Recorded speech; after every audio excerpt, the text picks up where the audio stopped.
Hello everyone, मेरा नाम है आलोक वाजपेयी। आप लोग जुड़ चुके हैं इस समय इंडिया के number 1 study channel wifi study पर, और आप लोग इस समय जुड़े हुए हैं वाईफाई स्टडी स्टूडियोज चैनल पर। तो सबसे पहले बच्चे चैनल को सब्सक्राइब कर देना है, सेशन को शेयर कर दीजिए, सेशन को लाइक कर दीजिए। अधिक से अधिक संख्या में यहाँ पर बच्चों को जुड़ना है। चलिए शुरुआत करते हैं। सबसे पहले अगर आप लोग हमारे साथ में अनअकैडमी पर बच्चे नहीं जुड़े हुए हैं तो फटाफट अनअकैडमी पर जुड़िए, और अनअकैडमी लर्निंग ऐप डाउनलोड करने के बाद में मुझे वहाँ पर फॉलो जरूर कीजिए सर्च एजुकेटर में जाकर के। मेरा नाम है आलोक कुमार वाजपेयी। क्या नाम है बच्चे? आलोक कुमार वाजपेयी के नाम से मुझे वहाँ पर सर्च कीजिए और मुझे फॉलो कीजिए। मैं आप लोगों के लिए एक बहुत शानदार जानदार कोर्स लेकर के आ रहा हूँ कि आपका 9 नवंबर से ये कोर्स स्टार्ट हो रहा है। टाइमिंग इसका रहेगा 8 PM पर डे क्लास होगा आपका ये, जिसमें हम लोग जीएस के सारे सब्जेक्ट्स यानी कि हिस्ट्री और पॉलिटी से शुरुआत कर रहे हैं, यानी कि ये पार्ट नंबर 1 है। इसके बाद जियोग्राफी, फिर साइंस, पॉलिटी, यानी कि सारे के सारे सब्जेक्ट्स आपके थ्रू द एमसीक्यूज, यानी कि सारे के सारे टॉपिक्स अब हम जीएस में थ्रू द एमसीक्यूज कवर करने वाले हैं। तो बिल्कुल आप लोगों को करना क्या है, इसमें इनरोलमेंट फटाफट कर लीजिए। इनरोलमेंट करने के लिए हमारे रेफरल कोड AB सर 10 का प्रयोग जरूर करना है बच्चे। AB सर 10 का प्रयोग कीजिए और 10% का डिस्काउंट आप लोग फटाफट प्राप्त कीजिए। अब AB सर 10 कोड कैसे आप लोग लगाओगे, कैसे सब्सक्रिप्शन प्राप्त करोगे, तो उसका सही तरीका क्या है? आप लोग सबसे पहले अनअकैडमी लर्निंग ऐप डाउनलोड कीजिए, गोल सेलेक्ट कीजिए, प्लस पे क्लिक करेंगे, गेट सब्सक्रिप्शन आएगा। गेट सब्सक्रिप्शन पर जैसे ही बच्चे क्लिक करेंगे वैसे ही आपका एक पूरा का पूरा चार्ट ओपन हो जाएगा ड्यूरेशन का। फॉर एग्जाम्पल अगर आप 1 साल का बच्चे सब्सक्रिप्शन ले रहे हो तो 1 साल पर क्लिक करोगे तो एक अमाउंट यहाँ पर शो करेगा। उस अमाउंट से नीचे एक रेफरल कोड का ऑप्शन होगा और उसके बगल में अप्लाई का ऑप्शन होगा। रेफरल कोड आप लोग वहाँ पर लिख देंगे AB सर 10 और अप्लाई पर क्लिक कर देंगे। इस अमाउंट से 10% का डिस्काउंट आपको तुरंत हो जाएगा, और उसके बाद डेबिट कार्ड, क्रेडिट कार्ड आप जिससे पेमेंट करना चाहते हैं वहाँ पर कर देंगे, और प्लस क्लास को ज्वाइन करना शुरू कर दीजिए, पढ़ना शुरू कर दीजिए। ठीक है बच्चे, AB सर 10 कोड लिख करके अप्लाई करना मत भूलिएगा। 10% का डिस्काउंट आपको निश्चित रूप से मिलने वाला है। पहला सवाल आप लोगों के सामने ये रहा, which of the following Sikh gurus emphasise discipline, यानी कि कौन से सिख गुरु के द्वारा अनुशासन पर बल दिया गया? गुरु हरगोविंद, गुरु गोविंद सिंह, गुरु अमरदास या गुरु रामदास? फटाफट आंसर करिए बच्चे, करेक्ट आंसर क्या होना चाहिए? फटाफट आंसर करोगे भाई? देखिए बहुत बेहतरीन क्वेश्चन है। अगर हम लोग देखते हैं इसको, अनुशासन पर बल देने वाले सिख गुरु, सबसे पहले सिख गुरु गुरु नानक देव जी थे। और गुरु नानक देव जी के साथ जो क्वेश्चन था वो बच्चे इस बार CHSL में पूछा गया। इनका जन्म हुआ था 1469 को, और कहाँ पर हुआ था नानक देव जी का? लाहौर के तलवंडी नामक स्थान पर जन्म हुआ था। ठीक है, ये पहले सिख गुरु थे। उसके बाद में यहाँ पर अनुशासन पर बल देने वाला पूछा गया है सिख गुरु, तो आंसर करेक्ट क्या हो जाएगा? गुरु अमरदास साहब। ठीक, ये अंतिम गुरु हैं, सिखों के अंतिम गुरु। इसके बाद में अगर पूछा जाएगा 10वें पातशाह का जो ग्रंथ है वो आपका गुरु ग्रंथ साहब, जानते हैं ना, गुरु ग्रंथ साहब जो हैं वो सिख गुरु के रूप में आसीन हो गए। ठीक है भाई, याद रहेगा आप लोगों को। तो गुरु गोविंद सिंह साहब अंतिम सिख गुरु हो जाते हैं। अगर पूछा जाए लड़ाकू सिख, अगर कभी आपसे पूछा जाए बच्चे लड़ाकू सिख, तो लड़ाकू सिख कहा जाता है गुरु हरगोविंद सिंह साहब को। और अगर कभी आपसे पूछा जाएगा अकाल तख्त बंगा, अकाल तख्त बंगा की स्थापना किसने की?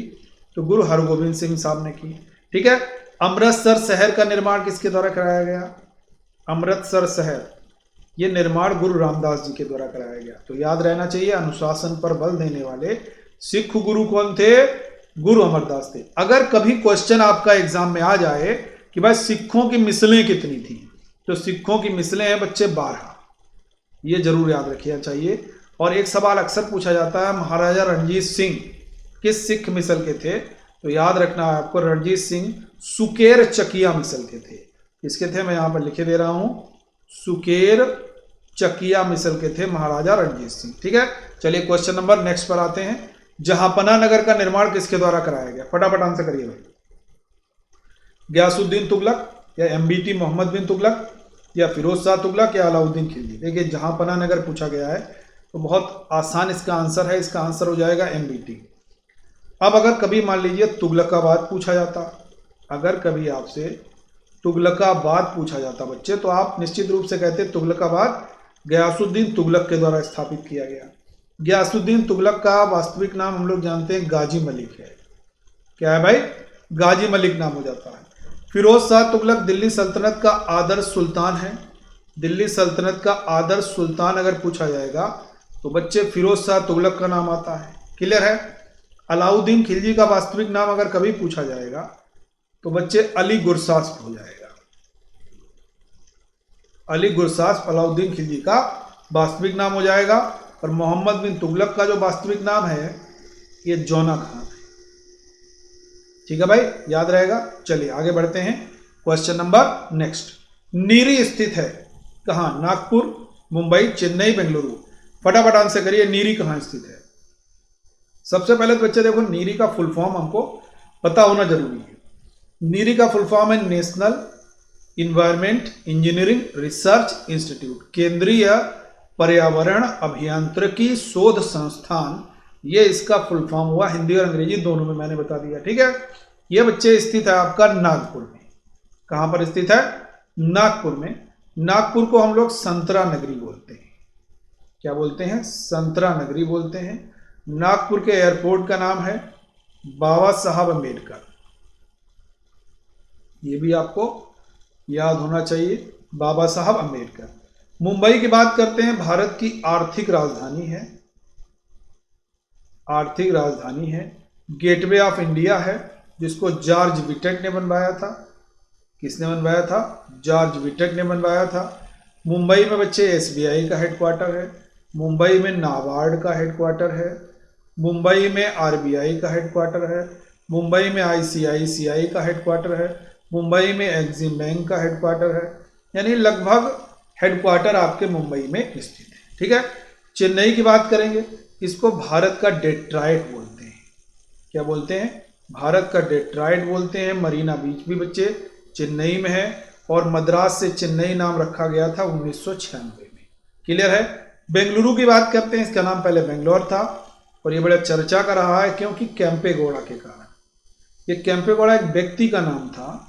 ये बेंगलुरु शहर के संस्थापक थे। इनके नाम पर बेंगलुरु एयरपोर्ट का नाम कैंपेगौड़ा है। और इस बेंगलुरु एयरपोर्ट को, कैंपेगौड़ा एयरपोर्ट को स्काई टैक्स अवार्ड भी दिया गया है। अगर पूछा जाए बनेरघट्टा राष्ट्रीय उद्यान, तितलियों के लिए नेशनल पार्क, तो ये सब बेंगलुरु में।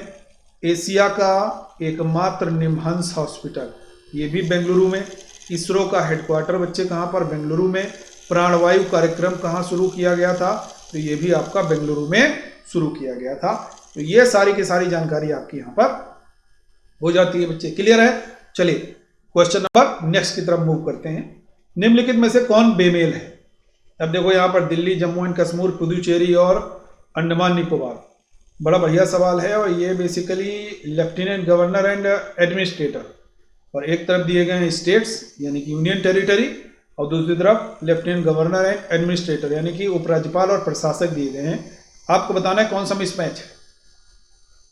ठीक है भाई। देखो दिल्ली की बात करते हैं तो दिल्ली के उपराज्यपाल हैं अनिल बैजल साहब। ठीक है, बिल्कुल सही है। सीएम कौन है? अरविंद केजरीवाल साहब, तीसरी बार बने हैं वहां पर। ठीक है। जम्मू एंड कश्मीर, जीसी मुर्मू हाल ही में हट गए, तो यही आपका मिसमैच है क्योंकि अब ये कैग बन गए हैं, कंट्रोलर एंड ऑडिटर जनरल। और ये जो कैग होता है ना आर्टिकल, ये 148 से लेकर के 151 तक कैग के बारे में बताया गया है। क्लियर है। किरण बेदी ये पहली महिला आईपीएस अधिकारी हैं और इनको रेमन मैग्सेसे अवार्ड से भी सम्मानित किया जा चुका है। ये पुदुचेरी की लेफ्टिनेंट गवर्नर हैं। ये मैच्ड है। ठीक है। अंडमान निकोबार पूछा जाएगा तो यहाँ के लेफ्टिनेंट, यहाँ के एडमिनिस्ट्रेटर कहेंगे। एडमिनिस्ट्रेटर बच्चे कौन कौन है? आपके डीके जोशी साहब हैं। ठीक है। तो डीके जोशी साहब यहाँ के एडमिनिस्ट्रेटर हो गए। क्वेश्चन नंबर नेक्स्ट की तरफ बढ़ते हैं। NT Rama Rao was chief minister of which state? NT Rama Rao जो हैं वो किस राज्य के मुख्यमंत्री थे? पश्चिम बंगाल, आंध्र प्रदेश, केरल या तमिलनाडु? फटाफट इसका आंसर करिए बच्चे। करेक्ट आंसर क्या होना चाहिए? एनटी रामाराव किस राज्य के मुख्यमंत्री थे? देखिए एनटी रामाराव के बारे में जब भी हम बात करते हैं तो एनटी रामाराव जो थे वो आपके आंध्र प्रदेश के मुख्यमंत्री थे। कहाँ के मुख्यमंत्री थे बच्चे? आंध्र प्रदेश के मुख्यमंत्री थे। ठीक है भाई, याद होना चाहिए। अब आंध्र प्रदेश की बात आई है तो आप लोग एक डांस जरूर याद रखोगे भाई, कुचिपुड़ी। और कुचिपुड़ी कहाँ का है? आंध्र प्रदेश का है, याद होना चाहिए आपको। पश्चिम बंगाल की बात करते हैं तो पश्चिम बंगाल निश्चित रूप से एक ऐसा राज्य है जिसमें वर्तमान में महिला मुख्यमंत्री हैं इसलिए चर्चा में क्योंकि एकमात्र महिला मुख्यमंत्री हैं। संधाने ऐप ये बच्चे कहाँ पर आया था, ये आपका वेस्ट बंगाल में। कोरोना वॉरियर क्लब कहाँ पर आया था, वेस्ट बंगाल में। ये सब आपको याद होना चाहिए। केरल की बात करते हैं तो मोहिनी अट्टम यहाँ का डांस है। सबरीमाला मंदिर है और सबरीमाला मंदिर किस भगवान को समर्पित, अयप्पा। शांत घाटी है और बेम्बनाथ झील है। ये सब आपको याद होना चाहिए। तमिलनाडु की कैपिटल बच्चे चेन्नई है। भरतनाट्यम, अगर कभी भरतनाट्यम नृत्य के बारे में पूछा जाए तो तमिलनाडु। एक और नृत्य आप लोगों को याद होना चाहिए, करागम, ये भी बच्चे आपका तमिलनाडु से संबंधित है। क्वेश्चन नंबर नेक्स्ट, पॉलिटिक्स पुस्तक के लेखक कौन है, फटाफट आंसर करिए भाई। पॉलिटिक्स पुस्तक के लेखक कौन है, देखिए नरेंद्र सिंह कपनी, अरस्तु थियोफ्रेस्टस या ग्रेगर मेंडल। बड़ा आसान सा क्वेश्चन है क्योंकि इसमें नरेंद्र सिंह कपनी तो एकदम निकाल लीजिए, ऑप्टिकल फाइबर से जुड़े हुए व्यक्ति हैं, इनको एकदम अलग निकाल लेंगे, ठीक है। अरस्तु ये पॉलिटिक्स पुस्तक के लेखक हैं। अरिस्टोटल कहा जाता है, अरिस्टोटल को हम लोग जीव विज्ञान का भी जनक कहते हैं, यानी कि अरिस्टोटल को जीव विज्ञान का भी जनक कहते हैं, जंतु विज्ञान का भी जनक कहते हैं। इन दोनों का जनक बच्चे हम लोग कहते हैं अरिस्टोटल को। क्लियर है। थियोफ्रेस्टस को हम लोग वनस्पति विज्ञान का जनक कहते हैं। किसका जनक कहते हैं बच्चे, वनस्पति विज्ञान का जनक कहते हैं। ग्रेगर जॉन मेंडल की अगर हम लोग बातचीत करते हैं तो ये आनुवंशिकता के जनक हैं। आनुवंशिकता के जनक अगर पूछा जाएगा, जेनेटिक्स या आनुवंशिकता, इसके जनक कौन है भाई, ग्रेगर जॉन मेंडल। क्लियर हुआ। चलिए move to next question. Singapore के राष्ट्रपति कौन है। सिंगापुर की राजधानी तो बच्चे सिंगापुर सिटी है। सिंगापुर के यहाँ पर पूछे गए हैं बच्चे राष्ट्रपति कौन है। सिंगापुर अगर हम लोग बातचीत करते हैं तो एशिया का एक सबसे नगरीकृत देश आ जाता है, सबसे नगरीकृत देश आ जाता है सिंगापुर, ठीक है। एक पॉइंट ये आपको मिलता है यहाँ से। सिंगापुर के राष्ट्रपति हैं बच्चे, एक महिला है हलीमा याकूब। क्या नाम हो जाता है, हलीमा याकूब।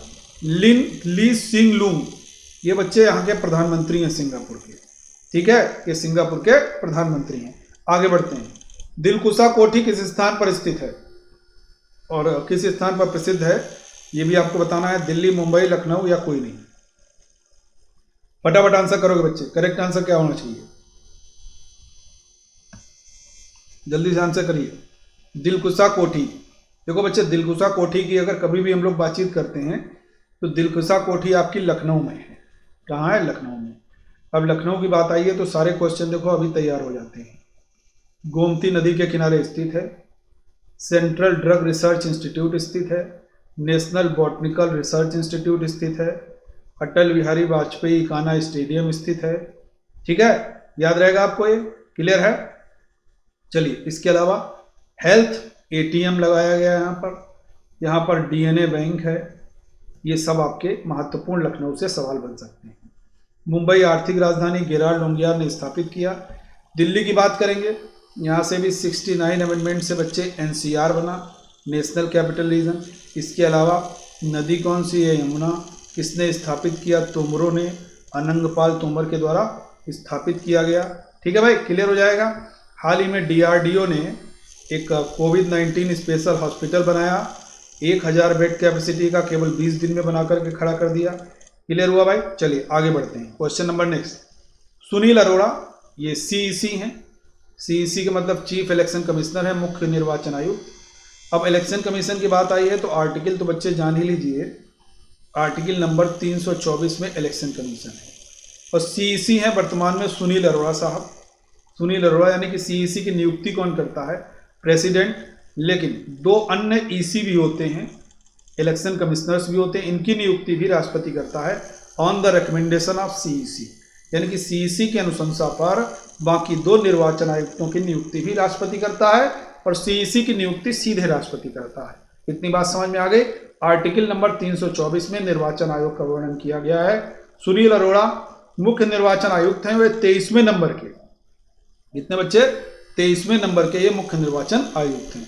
Question number next. Murlen national park is situated in which state. फटाफट आंसर करोगे भाई। मुरलेन नेशनल पार्क किस राज्य में स्थित है, नागालैंड, मेघालय, मणिपुर, मिजोरम। देखो बच्चे बड़ा शानदार क्वेश्चन है।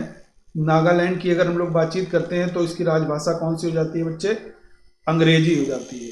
मुख्यमंत्री हम लोग जानते हैं नेफुरिये हैं, और अगर राजधानी पूछी जाए तो कोहिमा है। ठीक है भाई, याद रहेगा। मेघालय हम लोग जानते हैं एक नेशनल पार्क है नोकरेक। कौन सा है भाई? नोकरेक है। ठीक है भाई। शिलांग कैपिटल है, और IIM शिलोंग भी है बच्चे, वहाँ पर IIM भी है। मुरलेन पूछा जाएगा तो ये मिजोरम का है। ठीक है भाई, मिजोरम का। केबुल नामझाओ कहाँ है? मणिपुर में। लोकटक झील कहाँ है? लोकटक झील मणिपुर में। एन बीरेन सिंह कहाँ के मुख्यमंत्री हैं? मणिपुर के। कानराड संगमा कहाँ के हैं बच्चे? मेघालय के। नेफुरियो कहाँ के? नागालैंड के। याद रहेगा आप लोगों को। चलिए आगे बढ़ते हैं। धरणी पोर्टल, ये हाल ही में एक धरणी पोर्टल शुरू हुआ, तो बेसिकली ये ऑनलाइन एक रजिस्ट्री वगैरह का एक प्रोसेस है। ये अभी हाल ही में किस राज्य ने शुरू किया है? धरणी पोर्टल। आंध्र प्रदेश, उड़ीसा, पंजाब या तेलंगाना? फटाफट आंसर करोगे बच्चे। करेक्ट आंसर क्या होना चाहिए? करेक्ट आंसर भाई क्या होना चाहिए? फटाफट आंसर करोगे। देखो बच्चे, धरणी पोर्टल अगर कभी भी पूछा जाएगा तो आप लोग आसानी से आंसर करोगे। धरणी पोर्टल जो है वो हाल ही में तेलंगाना में चंद्रशेखर राव साहब ने शुरू किया है। तेलंगाना, तो यानी कि करेक्ट आंसर क्या हो जाता है? तेलंगाना। तेलंगाना की बात आई तो याद रखिए 2 जून 2014 को तेलंगाना राज्य का हैदराबाद इसकी राजधानी हो जाती है। आंध्र प्रदेश से कट करके निर्माण हुआ। ठीक है भाई, क्लियर हो गया। पंजाब 5 नदियों की भूमि है, ये भी आपको याद रखना है। क्लियर है। और पंजाब के कुछ प्रसिद्ध स्थानों में लुधियाना का नाम जरूर याद रखना है, लुधियाना। और एक और बहुत महत्वपूर्ण जगह है जालंधर। जालंधर, जालंधर इसलिए इंपॉर्टेंट है, इसको त्रिरत्ता कहा जाता है। क्या कहा जाता है? त्रिरत्ता कहा जाता है। क्लियर है भाई। उड़ीसा की बात करेंगे, नवीन पटनायक, गणेशी लाल, दोनों नाम याद रखने हैं, मुख्यमंत्री और राज्यपाल। और यहाँ का डांस है बच्चे घुमुरा।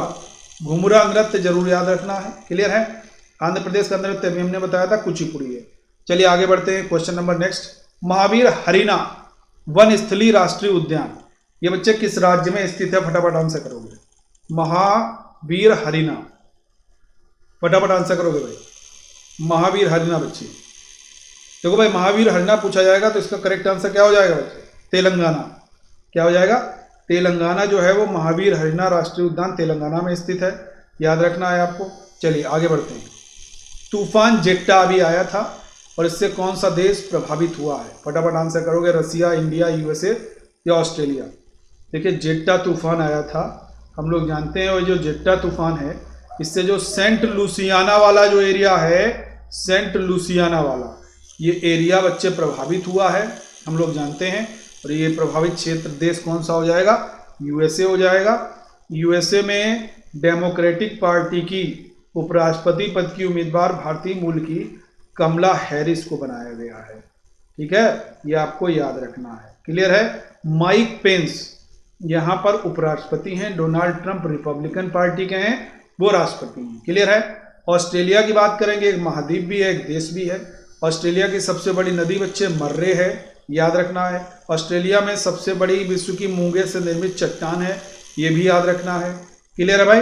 चलिए, इंडिया के बारे में अगर कभी पूछा जाए तो हम लोग कह सकते हैं पूरे विश्व की जनसंख्या का 17.5%, पूरे विश्व के क्षेत्रफल का 2.42% भारत में स्थित है। क्लियर हो गई बात। रसिया की बात करेंगे, सबसे अधिक सेक्स रेशियो वाला देश, सबसे अधिक अगर हम बात करेंगे तो एरिया वाला देश है, सबसे अधिक ठंडा स्थान विश्व का बर्खोयांश साइबेरिया में रसिया में ही स्थित है।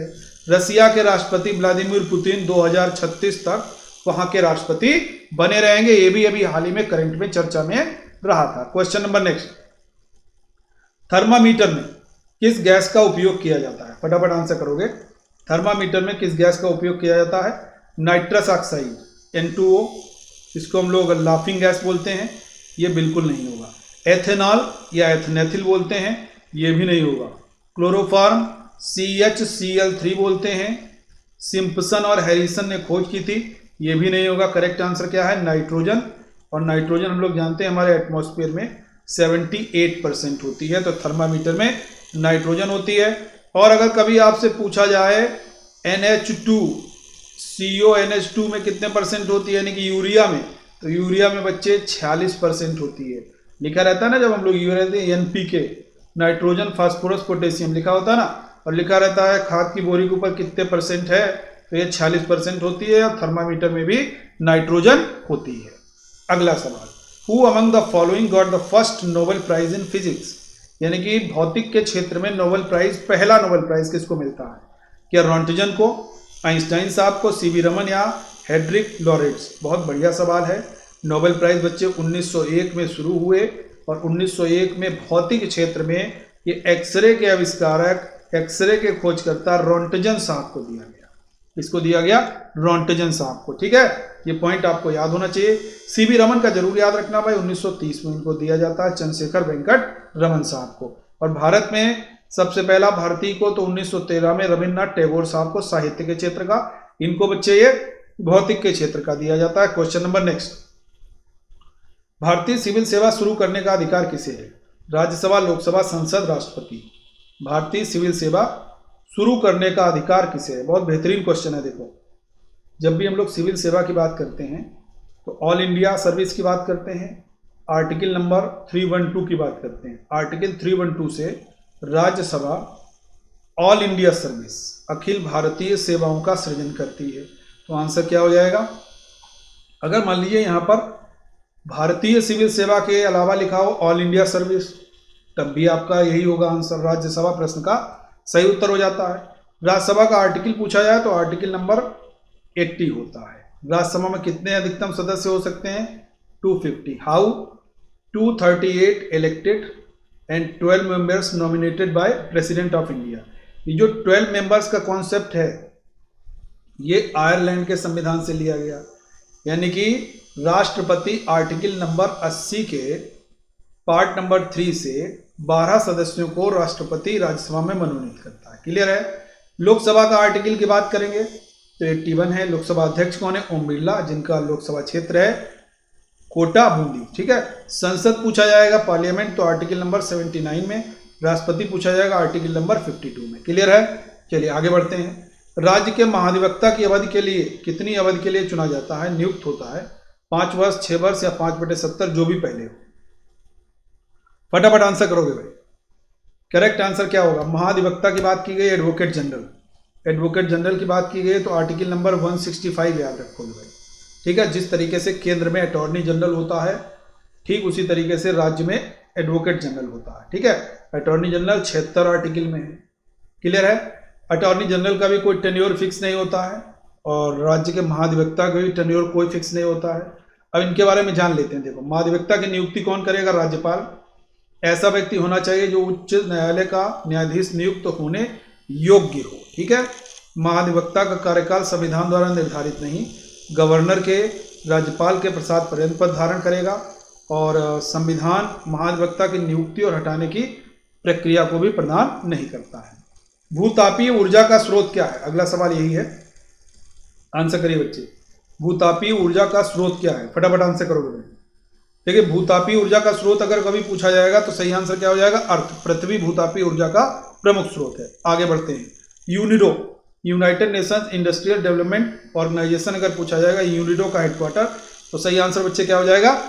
वियना। ऑस्ट्रिया की कैपिटल वियना। और वियना अगर पूछा जाएगा किस नदी के किनारे है, तो आप लोग कहेंगे बच्चे डेन्यूब नदी के किनारे।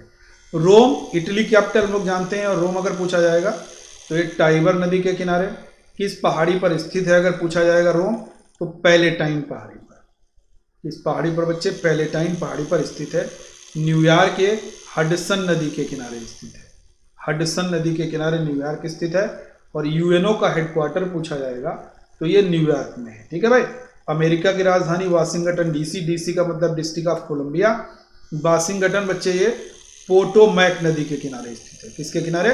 पोटोमैक नदी के किनारे स्थित है। Question number next.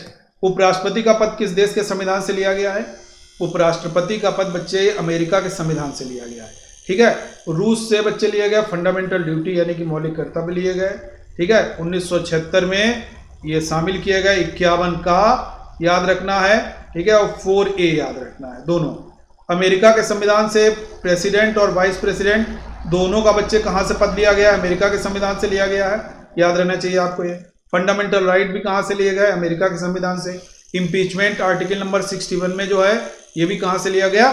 अमेरिका के संविधान से। Question number next. मनोविज्ञान, ये बच्चे किसका अध्ययन है? व्यवहार का, अनुभूति का, भावना का, चेहरा का?